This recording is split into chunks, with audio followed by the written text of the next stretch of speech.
কোয়েল পাখির কম্বাইন্ড রোগ নিয়ে দ্বিতীয় পর্বে চলে আসলাম। প্রথম পর্বে অ্যালার্জির বিষয় নিয়ে বলেছি, অর্থাৎ আমি বলেছি যে মেডিসিন যেমন কম্বাইন্ড হয়, একই পানির মধ্যে একের অধিক যখন মেডিসিন মিশ্রিত করা হয় ওই পানিটা কম্বাইন্ড পানি হয় অথবা কম্বাইন্ড মেডিসিন হয়।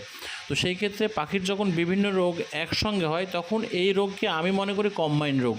আর এই কম্বাইন্ড রোগকে সারানোর জন্য তিনটা উপাদান লাগে প্রাকৃতিক, সেটা হচ্ছে এলাচ, লবঙ্গ, আদা। এর মধ্যে আমি এলাচ সম্পর্কে গত দিনে ভিডিও দিয়েছি।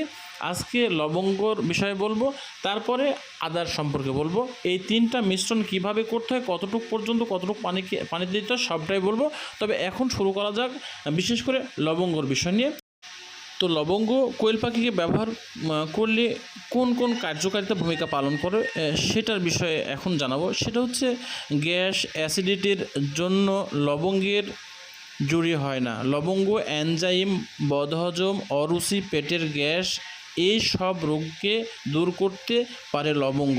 লবঙ্গ এমন একটি উপাদান যা পাখির অনেক রোগকে নিমিষেই দূর করতে পারবে।